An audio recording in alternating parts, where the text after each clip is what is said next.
Ja ma hea meelega kutsuksin nüüd lavale Raivo Hein. Tule siia ja arutama, et kuidas siis ikkagi on. Tere. Tule istu. Raivo, tead, ma uurisin sinu kohta nii palju ja ma ei jõua sind ära tutvustada, sest et sinu elulugu on tõesti nagu täielik seiklusfilm, et alustades sellest, et mulle tundub, et sealt algusaegadest peale, kui sa oled teinud igasuguseid, sa tootsid neid estklepse kunagi ja sa leidsid igal pool võimalusi ja kui sulle pandi uks kinni, sa tegid paremini ja ise. Kas sa oskad kuidagi paari lausega või lühemalt kokku võtta, et kui juhtumisi on siin keegi, kes veel ei tunne sind liiga hästi, et mida sinu kohta peaks kindlasti teadma? Tervitus. See oli hea küsimus, aga ma alustan hoopis sellest, et tegelikult ma olen totaalselt teistsugune, nagu siin eelkõnelejad olid. Esimene Ingmar, kes ütles, et ta läheb jaanipäeval tööle, siis mina ei ole 16 aastat jaanipäeval töötanud, ma arvan, et isegi 30 aastat. Nii et ärge jaanipäeval tööle minge, see ei ole, see oli 90-ndatel oli sokk, aga mitte enam täna. Et me peame tegelema rohkem endaga. Kadri on väga ambitsioonikas ja ma ütlen, et nõukogu poolt vaadates suurepärane valik ja nõukogu on väga õnnelik, et me leidsime oma firma seest sellise inimese, kes teeb tõesti täpselt seda, mida ootavad omanikud ja ka nõukogu. Täpsustan siin, et Raivo Hein siis LHV nõukogu liige juurde. Mina. Sina. Aga laisk olen ma ka ja mõnikord ahne, nii et see on vastus sinu küsimusele. Kes mind ei tunne, siis ma olen sattunud selle ala peale või selle suuna peale elus. Igaüks meist on ju enda suuna peal. Kui sa ütled influencer või mis iganes. Andreas siin proovib olla influencer, eks? Proovib. Ja küll te näete, temast saab tõeline influencer. Aga tema jõudis sinuga sauna, mind sa või sauna kutsunud. Ja me olime tõesti koos saunas. Aga igal ühel on oma tee ja minu tee on tõesti sattunud olema selline, et ma propageerin rikkaks olemist. Ja rikkaks olemist eelkõige sisemiselt ja natuke rahaliselt ka, eks. Nii et see annab, see seljatagune rahaline rikkus annab sulle ka võimaluse olla sisemiselt rikas selleks, et sa saad ise endaga tegeleda. Sa saad oma perega tegeleda, sa saad tegeleda sellega, mis sa tahad ja sa tegeled seda kirega. Raivo, mina ka pean ennast rahaliselt vabaks, aga minu see nutsak on tunduvalt väiksem kui sinu oma. Kui palju sul raha on? Vaata, kas te olete kõik Jaagu raamatut lugenud ja ma isegi tunnen, et ma olen üks nendest, kellele tänu Jaak sai ka tuule tiibadesse aastal 2010, kui ma seda tööd alustasin. Ta oli päris tundmatu, aga oma raamatuga välja tulnud, nii et seda sai 10 000-tega koolidesse jagatud. Rikkaks saamise õpik. Ja Jaak ütleb seal seda, et sinu rikkus on mõõdetav sinu ajaga. Nii et me ei saa rääkida summadest, vaid me räägime ajast. Nii et kui rikas sa ajaliselt oled, ütle. Ma ei taha sellele küsimusele vastata. Aga ma vastan sellele homme, sest et see on üks asi, millele ma olen tohutult palju mõelnud kohe. Elu on ma julgen rääkida kõikidest asjadest, et minu jaoks väga palju tabusid ei ole raha suhtes ja ma ei häbene seda öelda ja kui keegi pärast siis nagu heiti paneb kuskil Delfi kommentaariumist, siis see on nende mure, eks. Ja see ei ole minu mure. Aga kui me räägime rikkusest, siis ma arvan, et kui see rikkus, mida Äripäev avaldab oma tabeldites, kus on mingi number taga, need on võetud aasta aruannetest, eks. Ja aasta aruandes täpselt niimoodi ütleb, et selline on su rikkus, selline on su rahaline rikkus. Ja kui ma vaatan ka neid numbreid, siis alati võib seal veidikene vaielda, sellepärast, et see ei ole ju see raha, mis on pangaarvel, vaid igal pool laiali. Et osaväärtus on selline, järgmine päev on ta selline, siis ta on selline. Aga kui me taandame selle aja peale, siis ma usun, et ma saaksin oma kalli abikaasaga Mariliniga, kes siin ees istub ja lastega ilmselt 300 aastat elada, aga ainult 20 aastat on jäänud veel. ainult 30 aastat, 30 talve on vaja vastu pidada. No arvestades sinu vormi, ma usun, et sa pead kauem kindlasti vastu. No jaa, sellel vormil on ka oma põhjus, et jällegi nagu eelkõneleja ütles, et tema ei suitseta ja ta elab tervislikku eluviisi, teeb 3 korda nädalas trenni, siis mina olen see mees, kes on pahedega inimene. Ma suitsetan elektroonilist sigaretti, Marilyn võib näidata, vedeleb seal samas tooli peal, eks, näete. Mulle maitseb ilgelt õlu. Ma ei saa kuidagi ilma selleta elada, eriti peale sauna. Ja võib-olla need on minu sellised suuremad pahed, et narkootikume ma tõesti ei tarbi, aga need tulevad oma hinnaga. Ja see hind on teata milles. See on selles, et kui sa oled õhtul käinud saunas, joonud 2 õlut ära, siis vaatad võib-olla kodukinos John Wick 4, eks, mis äsja välja tuli, ja jood veel 3 õlut ära. Siis järgmine päev peab minema. Ja peab minema, eks.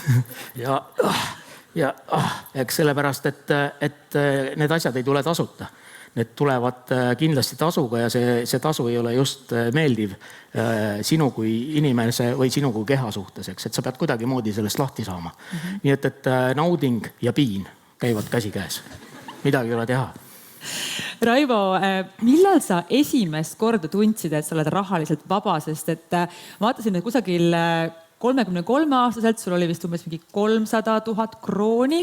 33, mis aasta see oli? Täpselt seda aasta arvu nüüd ei mäletagi, aga 2008 aastal te müüsite oma pundiga ära terve portsu veebilehekülge, seehulgas kv.ee, osta.ee ja saite sealt 30 miljonit eurot. 45. 45 miljonit eurot. Kas see on see hetk, kus te tundsite, et sa oled nüüd rahaliselt vaba või see juhtus juba enne? Ei, ma olen tegelikult terve elu olnud jõukas selles mõttes, et mitte rikkast perekonnast pärit ja kuldlusikat meil ei olnud. Ja suvilat meil ei olnud ja autot meil ei olnud ja ema-isa olid tavalised tööinimesed. Aga kui sa ükskord jõuad nagu oma teismeika ja aju hakkab juba tööle, et mis elust edasi saab ja kuidas minna, siis ma olen kogu aeg tundnud, et ma ei taha kelleski sõltuda, vaid ma tahan ise olla. Ja juba sellest ajast peale esimesed ärid, mis mul juba koolis olid 6. klassis, kus ma Soome TV kavasid kirjutasin kodus eesti keelde ümber ja müüsin 1 rublaga koolis. Nii et sealt umbes see sai alguse.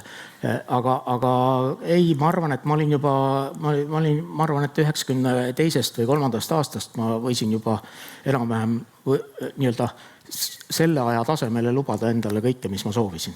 Siin publikus on päris palju inimesi, kes soovivad saada ka rahaliselt vabaks, mis tähendab seda, et sa ei pea nii-öelda tegema mitte midagi, mida sa päriselt teha ei taha. Ja võib-olla ka inimesed päris täpselt ei kujutage ette, et mida see siis tähendab, et kas on niimoodi, et lähen siis sinna Palisaarele ja seal korgin seal midagi lahti või teen joogat ja lihtsalt ei teegi mitte midagi. Sina oled olnud hoolimata sellest vabadusest kogu aeg väga tegus. Et mis on nagu see, mis paneb ikkagi siis liigutama, kui see vabadus tegelikult on juba käes olnud nii pikalt? Kõigepealt on see, et me räägime siin või teema oli nii-öelda postinvesteerimine. Et nüüd on investeerimine lõppenud ja nüüd ma olen vaba. Ja see ülemineku hetk, et sellest ei ole mitte kunagi räägitud palju ja sellest ei räägita ka tänapäeval palju. Me kõik räägime siin aastaid ja aastaid sellel samal festivalil, kuidas säästa ja kuidas investeerida, missugused on strateegiad ja mida osta, mida müüa, kus kohas tekitada rahavoogu. Aga osad teist ja võib-olla väga paljud teist üks päev jõuavad sinna, kus järgmine päev on niimoodi, et tõesti ongi niimoodi. Ja siis on selline tunne, et aga mis nüüd? Mis nüüd? Mis nüüd? Ja minul oli ka samasugune tunne, see oli aastal 2010, kui ma seda sama investeerimise kogu teemat nagu ajama hakkasin avalikult, et nii-öelda inimestele teadvustada, et sa võid ka natukene mõnusamalt elada, kui iga päev hommikul 8-5, eks 9-5 teha. Aga see oleneb inimesest.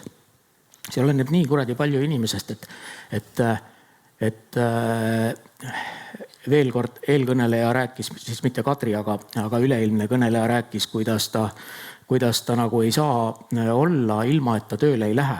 Ja see on täiesti okei. See, kui sa tahad minna jaanipäeval tööle, on täiesti okei. Tegelikult. Sellepärast, et me peame ju oma hinges leidma selle tasakaalu, kus on ühtepidi ja teistpidi ja siin keskel me oleme nagu õnnelikud. Ja minu jaoks on see tasakaal seal kohas, kus ma hommikul ega jaanipäeval tööle minema ei pea. Ja Kadri, ma olen laisk. Ma olen kuradi laisk. Aga see laiskus ei ole minu puhul mitte lodevus, vaid seesama mingisugune eesmärk, mis mul parajasti käsil on ja praegult on neid paar tükki käsil, siis nende täitmine igapäevase rutiini kõrval. Aga ikkagi, kust tuleb see tahe ikkagi kogu aeg tegutseda edasi, et kas on mingi uudishimu siis lihtsalt või lihtsalt ei meeldi niisama siis laiselda? Ma ütlen sulle veel kord, et mul ei ole mingit tahet tegutseda iga päev ja teha kõike, ma ei tea mida. No ei ole seda tahet. Et mulle meeldib rahulikult tõusta hommikul, loed oma kohvi, vaatad uudiseid, lähed jooksma, teed trenni, äkkas siis natuke helikopteriga Saaremaal käid koertega 5 kilomeetrit, nüüd on meil 2 koera, jalutamist, siis vaatad, mis on kodust vaja teha, siin natuke kõpitseda, seal aiatöid teha. Täna panime uut õuemajakast kokku oma naisega. Manuel ütles, et 4 meest on vaja, siis me saime 2 hakkama, nagu 1,5 meest. ja see selline elu mulle sobib, see lihtsalt sobib mulle. No. See lihtsalt sobib ja ma proovin mitte ühtegi päeva mööda lasta, kus ma kell 1:30 ei viska pikali ja ei tuku pool tundi, võib-olla 3 tundi. Nii et see on väga tähtis moment. Üks asi, mida me tegelikult taga ajame ka, kui me taga rahalist vabadust, on ikkagi selline mõnus stressivaba elu, et hoolimata sellest, et mis see sinu jaoks siis on, et see elustiil, mis sulle sobib, mis mulle sobib, et see on tegelikult see eesmärk. Kuidas sinul on stressiga? Selles mõttes, et kui sa praegu nagu elad sellist elu, nagu sa soovid, sul on selline mõnus tempo, kas sa üldse stressad millegi üle ja kui, siis mille? Jah, see on minu nõrk külg, et küllap ma olen teadmatult ka noorest põlvest põdenud ärevushäiret. Ja võib-olla see ärevushäire ongi see, mis on ka mind ajanud tollel ajal ka nagu liigutama, et sellest lahti saada ja me teemegi tegelikult iga päev ka asju, et oma stressi maandada. Mina ei kannata stressi. Ma ei kannata stressi. Ja sellepärast mulle meeldibki see elustiil, mis mul praegult on. Ja minu igapäevane stress on seotud võib-olla nagu ikka pereinimesed lastega, siis üks päev minu spordisaalis kodus oli selline vesi põrandal, mis tekitas stressi.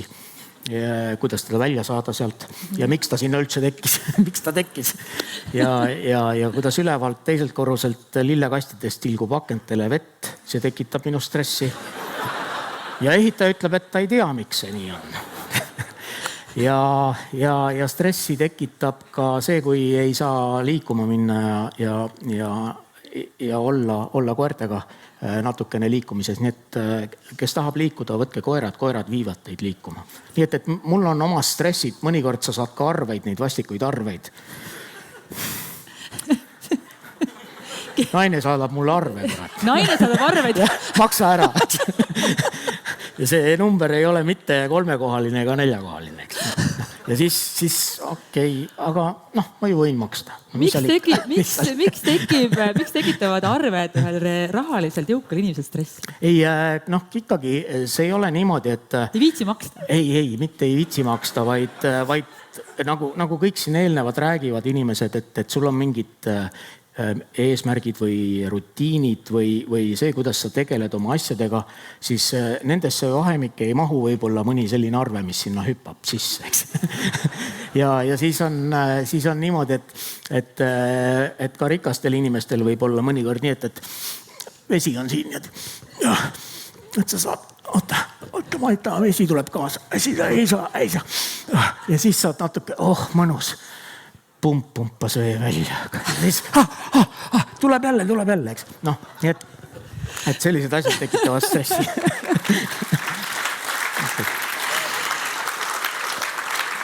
Raivo, mul on sulle üks küsimus ja ma ei oska seda, sa oled täiesti täiuslik inimene, kellelt seda küsida. Meil on Eestis ikka on ju neid jõukaid inimesi ja neid meist võib-olla pisut vanemaid inimesi või selle nii-öelda rikaste põlvkond, kes on saanud edukaks siis 90. lõpus või kus Eesti Vabariik meil siin tuli. ja tihti, kui ma neid härrasid vaatan ja siis ma mõtlen, et neil on väga palju raha, aga hoolimata sellest nad lihtsalt surevad kohe ära kõik. Sest nad lihtsalt, ma vaatan seda elu ja nad ikka nagu rajult teevad, stressavad, nad teevad nagu füüsiliselt igatpidi, nad ei näe terved välja isegi. Ja siis on mõnikord mõtlen, ma mõtlen praegu sind, sa räägid sellist, et okei, rich world problems, eks ju, et vesi, aga selles mõttes, et kui nagu... Aga ikkagi, et sa oled väga heas vormis, sa käid koertega jalutamas, sa nagu reaalselt sa nagu elad ja sa ei pane nagu hullu selles mõttes, et sa pead nagu veel kõik sinna hauda kokku kraapima. Et kas sa oskad seda natukene nagu selgitada mulle? No sellest me enne juba natuke puutusime, et osad inimesed on tõesti sellised, kes ei saa ja nad peavadki tööle minema. Selleks, et see on nende sisemine elustiil, kuigi neil on siin olemas nii aeg kui ka raha selja taga. Okei, aga mis need nagu päästaks, et kas siis näiteks, et kui vaatad, et inimene reaalselt surebki varsti ära, et kas siis, ma ei tea, äkki see on ahnus, milles Kadri rääkis. See võib olla ka üks teema on ahnus, et sa ei saa sellest kuidagi nagu üle ega ümber, aga minu puhul tõesti, et ma pigem rahuldun normaalse tootlusega, eks, mis võiks olla siis oma aktsia või selliste finantsturgude investeeringutelt tavaline keskmine indeksifondi tootlus 100 aasta kohta keskmiselt 8, 12%, 15%. See on täiesti okei minu jaoks. Kadri teeb meile 20% ja 25% tootlust ja veel osad ettevõtmised, mis mul on need numbrid seal samad. Ja ausõna, ma ei tahaks nagu võtta ettevõtte juht, et kuule, kurat, maksid eelmine aasta miljoni mulle välja. Seda on vähe. Sest oleks pidanud maksma kurat 2 miljonit välja, eks. Ja miks sa ei teinud seda nii ja miks sa ei teinud seda nii, eks. Et niimoodi, üks asi on inimsuhted seal taga, aga teine asi on see, et kuidas sa nagu ise enesest tunned, et ma olin väga rahul selle miljoniga. et see oli nagu taeva kingitus see, kui hapnik tuli lõpuks. See number, kus inimesed tunnevad, et nad rahaliselt vabad on väga erinev, sest see sõltub ju sellest, et milline on meie elustiil või mida me üldse tahame. Ja mina pean tunnistama, et ma arvasin, et mul on palju rohkem selleks raha vaja või ma arvasin kuidagi, et nagu need minu soovid on väga suured. Ja lõpuks ma olen aru saanud sellest, et nagu sina praegu räägid, et lihtsalt see koertega jalutamine, koera mul ei ole, aga niisama siis kuskil kulgud või teed midagi või see aeg ise endaga või oma lähedastega või see rahu. Võta omale koer või otsi elukaaslane.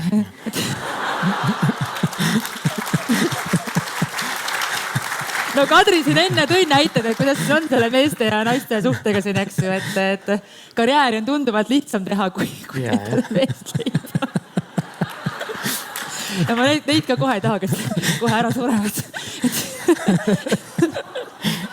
Aga vaatame, aga lihtsalt, et ma olen nagu mõelnud selle peale, et mis mina edasi peaksin nagu tegema ja et minu portfell on nagu väga palju väiksem kui sinu oma, et ma mõtlen, minu netoväärtus on täna veidi üle 2 miljoni euro ja ma mõtlen, mul on kogu aeg nagu selline dilemma, et kas ma peaksin panema nagu rajult edasi ja kuidagi, et see on ikkagi natuke selline hasart tuleb justkui ka sisse või ikkagi nautima või kuidagi, et natukene nagu tobe on ka, aga ma nagu järgi jätan, sest natuke oled ikka ambitsioonikas ka või kus see nagu, et kui see nüüd see rahaline vabadus on justkui nagu käes, hoolimata sellest, et kas see on kellegi jaoks 100 000, 500 000, 10 miljonit, et sinu kogemusest, mille peale võib-olla peaks mõtlema sellisel hetkel, kui sa tunned, et ma täna justkui olen rahaliselt vaba?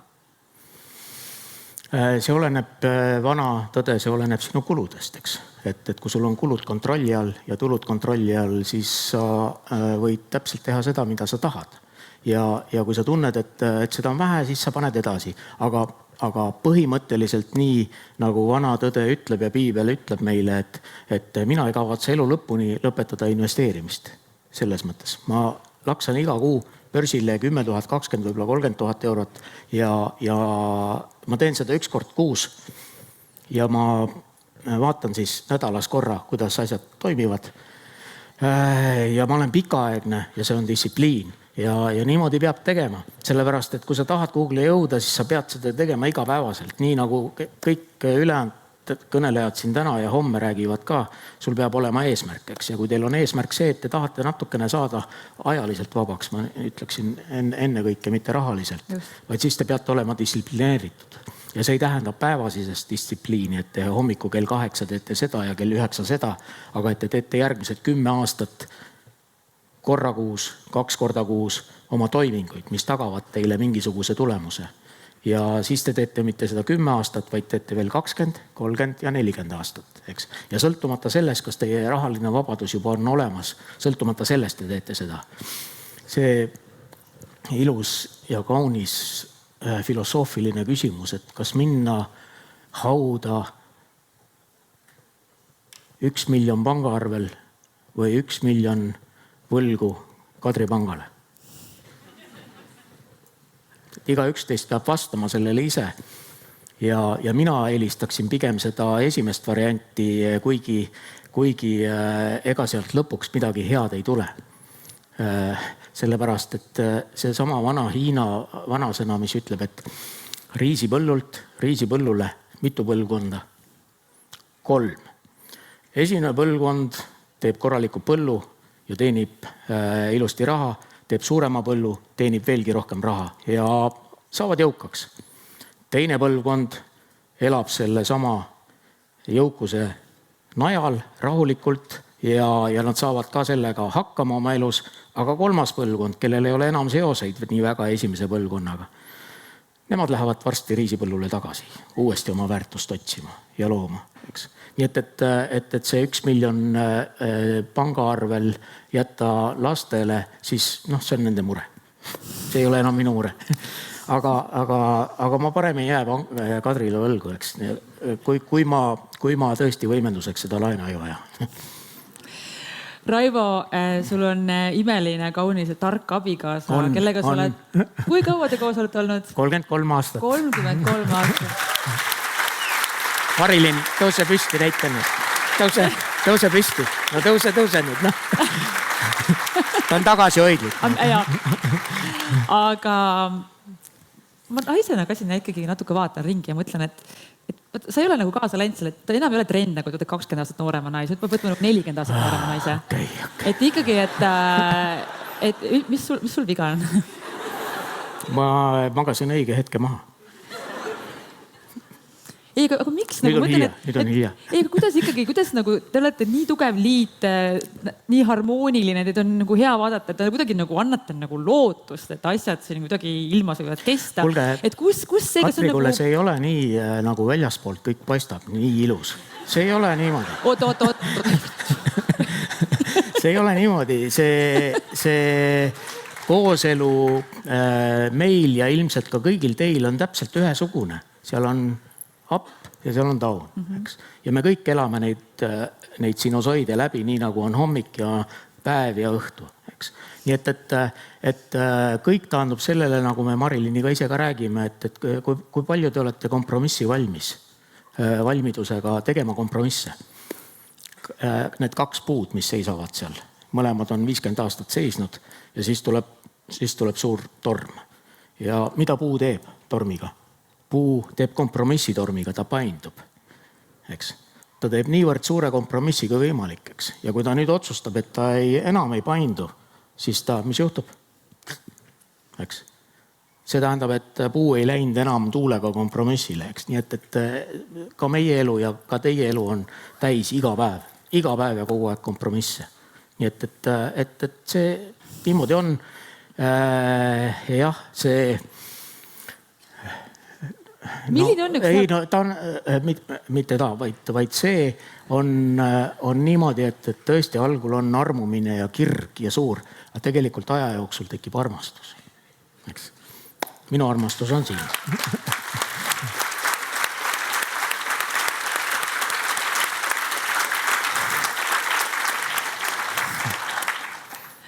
Kuidas... Soovitan sul ka leida. Easy! Andreas õpetas mind niimoodi käituma, nii et kus... Andreasega pärast. Ära tule kuhugi. Sina oled seal rahulikult edasi. Aga kuidas ikkagi sellisel... Sa oled ikkagi edukas inimene ja väga paljudele inimestele ka eeskujuks. Et kuidas, ma natukese suhte teemat natukene kangutaksin selles mõttes, et kuidas räägitakse, et ühe eduka mehe taga on üks hea naine, mis on üks täielik BS, eks, mis taga naine ei ole kunagi taga. Et kas ta on siis nagu kõrval või kas see on kuidagi jaotatud nagu need rollid või on nagu väga palju sarnasusi just või nagu kompenseerimine või et mis seal tegelikult nagu on? No kui need kompromissid kõik kõrvale jätta, siis loomulikult peab olema ikkagi mingisugused ka ühised vaated elule, ühised poliitilised vaated, kas või tänapäevalgi või laste kasvatamises. Ühised vaated peavad olema. Ja meil Mariliniga on selles mõttes hästi läinud, et me oleme nagu kokku või koos kasvades ka kokku jäänud. Ja sellepärast, et meil on enam-vähem ühised vaated, mis ei tähenda, et meil ei ole vaidlusi. Ei, me vaidleme samamoodi nagu kõik teie, eks. Nii et aga me proovime leida nagu mitte emotsioonidega, vaid faktidega tõde. Ja siis, kui fakt ütleb seda, siis teine peab sellega nõus olema.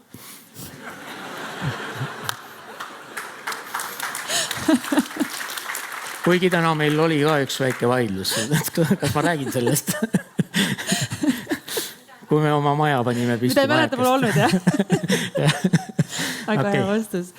Aga ikkagi nüüd edasi minnes, et kuidas sa näed oma tulevikku, et kas sa praegu oled võtnud siis sellise rütmi, et sa lihtsalt iga päev naudid seda rütmi, sa elad oma elu võimalikult stressivabalt, kui need neetud arved ei tuleks ainult ja sa lihtsalt lähed ja kulged või sul on ikkagi veel jäänud mõni, et ma selle asja tahan ära teha või selle mingi asja või kas sul on midagi veel, mis sa tunned nagu, et sa tahad veel midagi? Mul on uus eesmärk, millega ma töötan juba 3. nädalat. Ja see on see, et ma peaksin 2 kuu pärast täis frontal spagaati tegema. Aga kaugel, aga kuuled, aga äkki... Nii palju jääb puudu, nii et ma ei hakka... Aga palun! Ma tahaks, ei, kuuled või? Come on! Ei, sul ei ole valikuid. Me näeme progressi. Sul ei ole valikuid. Me vaatame. Raivo!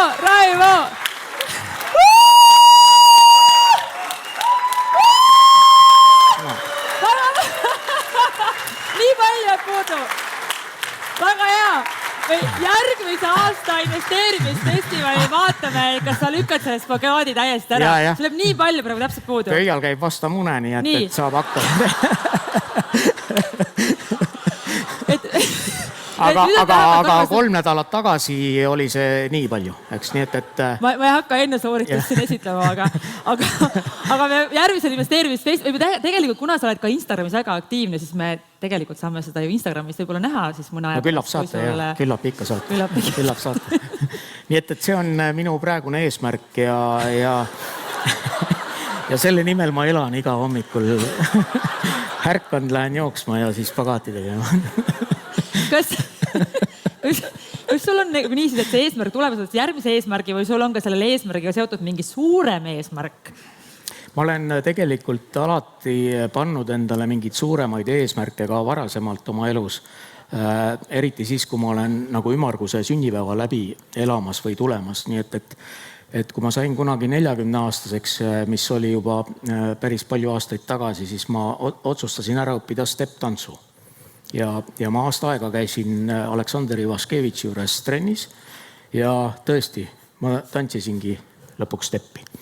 Wow.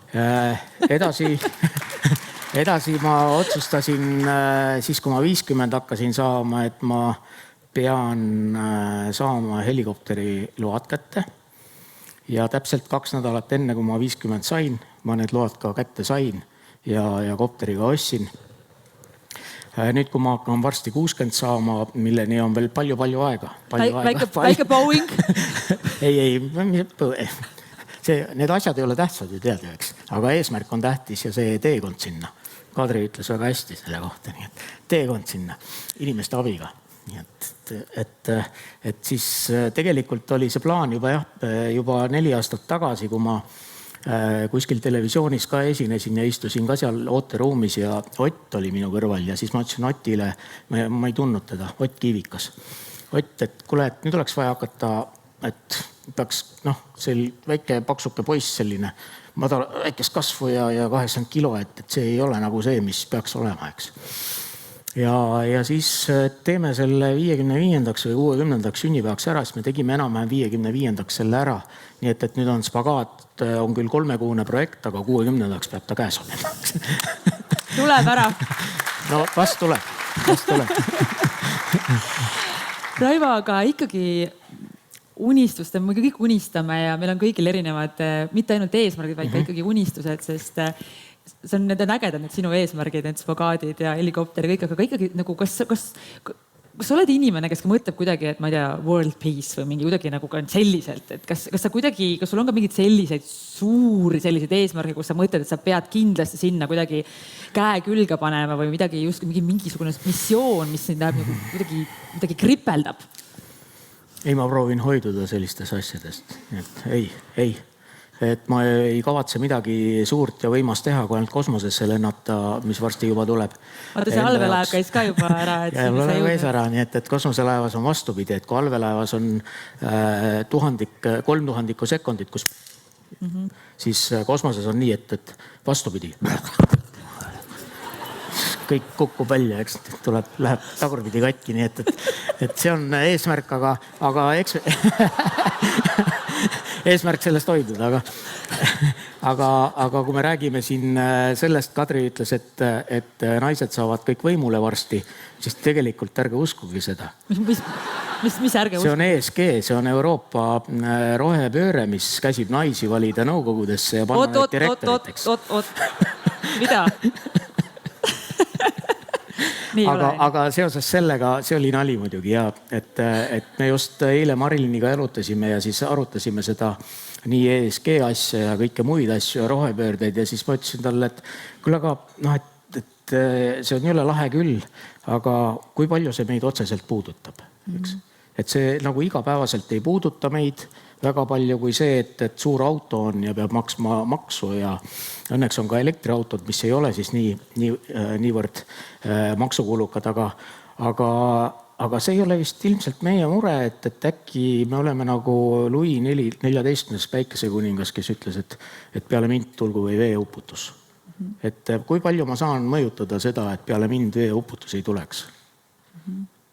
Kurat, ja juba tuli, jah? Kuule, eile Äripäev avaldas mõjukate inimeste listi ja Raivo Hein oli seal 118. kohal. Mul abikaasa oli välja kukkunud, eelmine aasta oli ta minust eespool, aga sõitsime siia ja arutasime seda asja, et mina ja mõjukas inimene Eestis. Kuidas nii? Et mis kuradi meetodit te kasutate, et te leiate, et mina olen mõjukas inimene. Ma olen mõjukas inimene noorte inimeste seas, kellele ma teen Instagrami videosid ja TikTokis videosid, eks. Aga kui palju ma mõjutan Eesti elu või Eesti ühiskonda või kas ma saan seda teha? No küllap saan ja küllap natukene tõesti mõjutan, aga see ei ole nagu selline teema, millega ma iga päev ja süvitsi tegelen, eks. Küll jah, parteid helistavad mulle ja kutsuvad ja küsivad seda. Aga Instagram on ägedam kui poliitika. Muidugi. Aga kas sa juba Instagramis raha ka teenid või? Kuidas see on? Ei, aga see ei ole ju eesmärk. Palju jälgeid juba. Jaa, see ei ole minu eesmärk. Ma küll oma nooremale tütrele, kes on ka TikTokis suurem tegija, räägin kogu aeg, et üle tore, kui sa suudaksid sealt seda nagu rahaks ka pöörata, eks. Aga minu puhul see ei oma tähtsust selleks, et ma ei tee ju seda raha pärast. No ikka tore midagi saada ja ma olen saanud ikka, mõnikord saadetakse mingit mahla ja... Kas sul Äripäev maksab ka sul tänase juhtimise kinni või? Tegime diili. Tegite ikka diili, jah? Tegime diili, jah. Aga ta on veel liiga, Andre natuke õpib veel, et selles mõttes, et ta harjutab natukene. Seda ma talle eile ütlesin ka nii. Vaatame, kuidas ta läheb, et väga tubli oled. Et jaa, see selles mõttes Instagram raha teenimine, see mind ei puuduta otseselt, aga mind puudutab tõesti see, et inimesed väärtustaksid enda aega ja teiste inimeste aega. Et minu puhul on see väga hea näide, kus ma saan päevas 10 kirju, nädalas saan ma isegi mõnikord 100 kirju, millele ma kõigile peaksin vastama, ma tõesti ei jõua, mul ei ole managementi ja ma ei kavatsegi seda teha. Ja nüüd ma olen hakanud chat GTP-ga vastama, et see väga hästi töötab ja väga kiirelt said vastatud. Aga osad inimesed, väga paljud inimesed paluvad, et kas me võiksime saada kokku, tule Põlvasse mulle, ma teen sulle lõunasegi välja. Come on. Aga meiga siin enne ju räägiti, et kui ei küsi, mitte, et Põlva oleks mingi vale koht ja inimene elaks vales kohas, aga mul on enda aeg ja ma tõesti ei saa sinna tulla ja see esimene filter on see, et saada email oma plaaniga. Kui see mind kõnetab, siis ma vastan sulle. Kui ma võin sulle kuidagi abiks olla, siis ma vastan sulle. Ja osad inimesed või osad vastused ka on sellised, kus ma annangi soovitusi ja teen niimoodi ja tänagi siin enne sõime, üks inimene tuli ilmselt siin, tuli minu juurde ja rääkis oma äriplaanist ja mulle see meeldis, see oli tõesti väga kihvt plaan ja tee edasi, kus sa iganes ka ei oleks seda. Aga et saame kokku, siis ma olen nõus seda tegema, aga minu tunni hind on 200 €. Odavalt müüd ennast. Vaata, see on sümboolne summa. Ma saan aru. See on sümboolne summa, eks. Sellepärast, et see näitab ära, see on järgne filter, kui sa e-mailist tuled läbi, siis järgne filter on see, et kas sa oled nõus maksma selle eest, et ma kuulan sinu ideed ja võib-olla oskan anda nõu või soovitust. See oleks nagu esimene investeering, mida sa võiksid teha. Aga kui palju on neid, kes on nõus seda tegema? Okei, te tõstate kätt. Jah, aga minu praktikas on üks inimene, kes oli nõus tulema. Me rääkisime 4 tundi ja ma ei esitanud talle arvet selleks, et ta oli nõus seda tegema. Et see on see asi, et sa oled, ta oli nii asjalik, ta tahtis nii nõu, tal olid head mõtted ja aasta hiljem ta kirjutas, et mul on läinud niimoodi ja sellest jutuajamisest oli väga palju kasu. Et see on tähtis, et sa austad teise inimese aega. Investeerimispsühholoog Raivo Hein. Mina.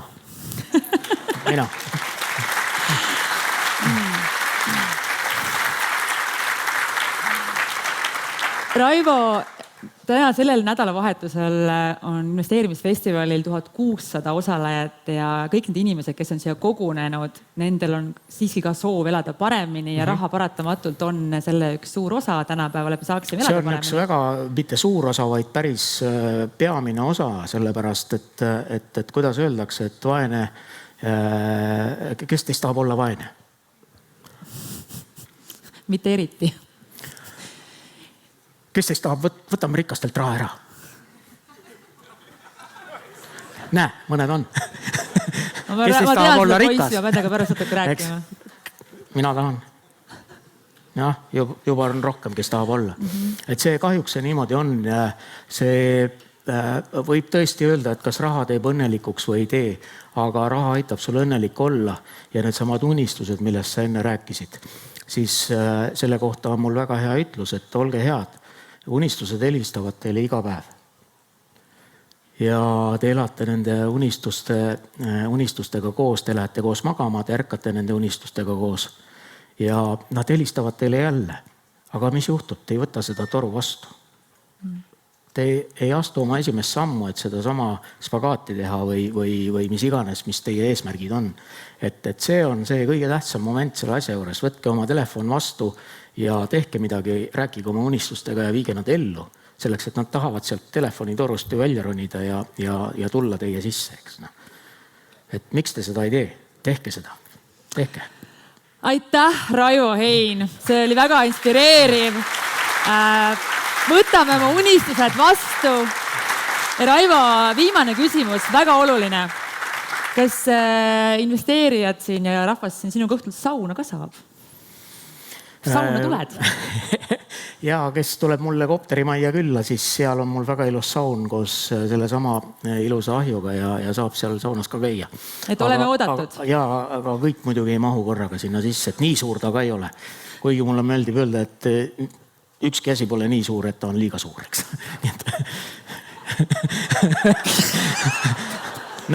Hakkasid punastama selle. See on see halo. Okei. Suur tänu. Võtame siit ka võib-olla mõned küsimused.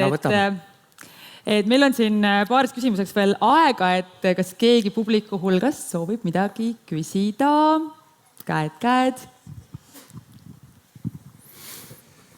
Kui sa saavutad oma eesmärgi teha spagaati, siis kuidas sa kavatsed ennast premeerida selle eest? ma näitan seda spagaati mingil üritusel kõikidele inimestele, kes on minu lähedased sõbrad ja tuttavad ja saan nendelt tunnustust ja aplausi.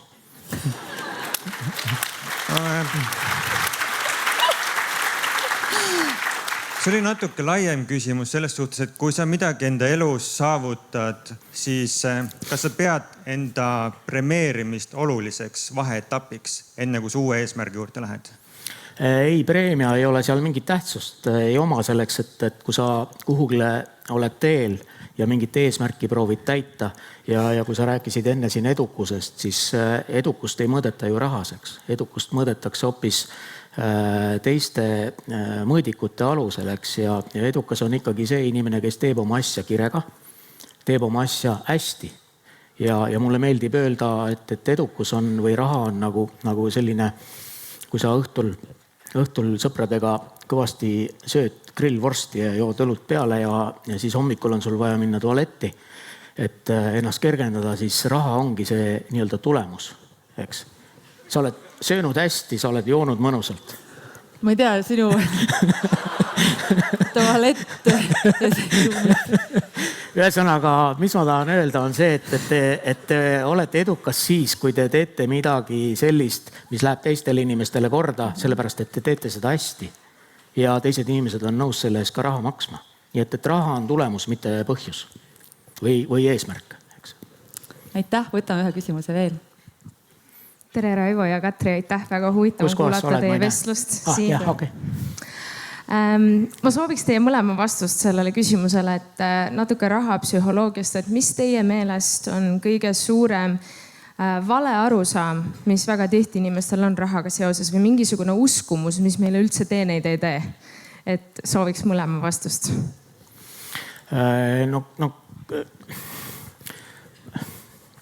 Ma kirjutasin või tegin just ühe postituse, et miks vaesed inimesed lendavad SmartLynx lennukiga. SmartLynx on, teate, see kuulus lennufirma, kes stardib tavaliselt kell 3 öösel.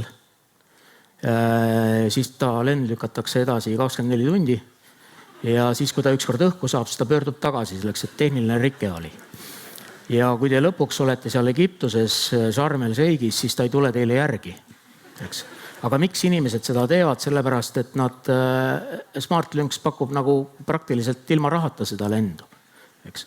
Ja nüüd ongi see asi, et see sama väärtus, et kui palju sa väärtustad iseennast ja kui palju sa väärtustad oma raha. Eks.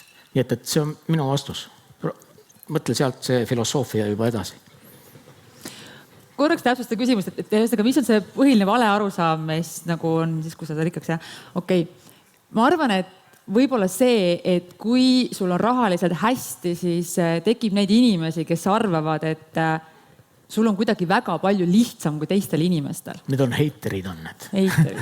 Mul tütar ütleb, et need on heiterid. Aga see on lihtsalt väga lihtne, et raha lahendab ainult rahamured. Ja iga inimese mure on talle alati see kõige suurem mure. Muidugi. Ja ei tasu alahinnata seda, et okei, mis tal häda või mis tal viga. Et sa ei saa kunagi teada, mis teise inimese sees toimub või mis on see tema mure. Ja see, et sul näiteks on selline mure, mida sellel inimesel ei ole, ei tähenda seda, et tal ei oleks muresid. Ja võib-olla selline suhtumine nagu inimesesse, kellel on raha, et nad justkui nagu muutunud elukaugeks või võõraks või kuidagi ära tõusnud või ei saa asjadest enam aru. Et kui ma mõtlen ka ümberringi, ma vaatan inimesi, kes on jõukad, siis ma pigem ütlen seda, et selline rahaline edukus toob välja inimese tõelist olemust väga hästi. Aga kui sa enne olid jobu, siis sa oled veel suurem jobu.